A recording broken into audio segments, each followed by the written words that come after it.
Just get on the phone, make sure we track it every day. I know. Anyway, you guys better get this plan going as soon as possible. Kevin Beets confronts his father, Tony Beets, at the gate, causing shock and frustration among the entire family. Tony's aggressive management style, which involves shouting and sticking to outdated practices, is doing more harm than good. The equipment at Paradise Hill is unreliable, breaking down at the worst possible moments and wasting valuable time. The team's morale is struggling under constant repairs and impossible schedules. You know what's happening, huh? The issue is, that's bent. When these holes line up, these don't line up. While other miners are celebrating big wins. Kevin's decision to confront Tony is about more than just gold. It's about a shocking truth across the goldfields. Parker Schnabel, with his relentless work ethic and recent discovery of a massive gold deposit, has his team buzzing with excitement. Meanwhile, Rick NES is fighting his own uphill battle at Rally Valley, known for its unpredictable nature. His efforts highlight the high-stakes nature of gold mining, where every decision can mean the difference between a jackpot and a disaster. The Beets family struggles are not just about equipment or gold, but also a clash of generations' methods and egos. Kevin wants to modernize the operation, but Tony is unwilling to hand over control. The growing divide between father and son is tearing the team apart. Kevin's bold moves to challenge Tony's authority could either save the family legacy or shatter it forever. As the season reaches its midpoint, the stakes could not be higher. Tony's refusal to adapt is costing them more than gold. It's costing them their reputation. Kevin's attempts to steer the operation in a new direction are met with resistance, and their unity is cracking under the strain.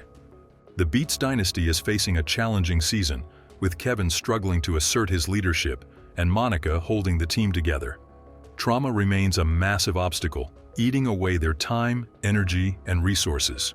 Parker's triumphs serve as a painful reminder of what the Beets family is losing in their ability to adapt, innovate, and push forward. The Beets crew is stuck in a cycle of setbacks and failures, a brutal reality check for a family that once dominated the gold mining world. Rickness's determination at Rally Valley provides a glimmer of hope for the mining world, but even Rick's story is a stark contrast to the chaos unfolding at Paradise Hill. The Beets family's current predicament highlights the brutal nature of gold mining, emphasizing the need for the right team equipment and leadership. Kevin's push for change is necessary, but it comes with risks if Tony can't let go of the past. Well, we'll see. Costs a bit to put a D10 in there for a couple of days, though. I know fuel's low right now, but it still adds up. I know. The stakes are higher than ever, and the outcome is far from certain. The Beets family's survival will depend on their ability to adapt and work together. Kevin's push for change is necessary, but it's not without its risks. Convincing Tony to embrace new tricks is a tough climb, as they are stuck in a cycle of frustration, trying to push forward while being pulled back by old-school habits. The contrast between Tony and Parker is impossible to ignore, as Tony clings to the past while Parker is looking ahead, finding ways to improve efficiency and even offload surplus equipment. The story revolves around a gold mining operation led by Tony, who has a rigid, outdated system that is holding them back. Communication is a major obstacle, and Tony's heavy-handed management style is far from the collaborative environment needed for success. The crew feels stuck in the middle, trying to follow orders while dealing with harsh realities. Bridging the gap between Tony's methods and what is needed today seems almost impossible. The growing tension is palpable, and as the stakes get higher, early cleanup numbers are starting to show promise, but the cost of getting those results is starting to show equipment failures more often. The crew's energy is wearing thin, and they are fighting against the elements of outdated practices and the sheer weight of expectations. The potential of newer techniques and equipment is clear, but Tony's resistance to change makes it feel like they're trying to move mountains with a shovel. Every suggestion for improvement hits a wall, leaving the crew stuck in a cycle of doing things the hard way at the boomerang cut. Parker's approach highlights what could be possible when you're open to change, and it's hard not to compare his progress with Tony's struggles. Parker's focus on partnerships and efficiency shows what's possible when you're open to change. The struggle between old and new methods is at the heart of this struggle. Tony's legacy in gold mining is undeniable. I cannot make an agreement without the government okaying it. What you're telling me right now is to end my mining season. Well, But the industry has evolved, and clinging to outdated ways is holding them back. The potential for growth and success requires a willingness to adapt and embrace change. The season feels like a battle between tradition and progress, with the stakes high and pressure on finding a way forward for the crew. The Beets crew is at a crossroads, struggling to balance the old with the new. They must decide whether to continue down the same path or embrace change. The potential for success requires a shift in mindset, as it's not just about finding gold, but building a sustainable future. Tony's resilience and determination keep the crew going, facing each challenge head-on by head. The operation might be messy and chaotic, but it's a testament to their grit and perseverance. Kevin seems ready to look far beyond the mines, leaving mining behind for a new start. The Beets family's mining legacy has taken a toll on Kevin, who is considering a dramatic shift to Australia. The idea of trading heavy machinery for something entirely different began to stir his imagination. Australia represented a chance to leave behind the relentless grind and find something new, something that didn't involve sledgehammers or diesel. The thought of building a life as far away from mining as possible reignited a spark in him, and he wanted to reclaim his sense of purpose. Kevin researched life down under, diving into everything from Australian culture to potential business ventures. Packing up and leaving was not an easy decision, as mining had been Kevin's life for as long as he could remember. The Beets family name was synonymous with the pursuit of gold, and walking away from that legacy would mean more of the same.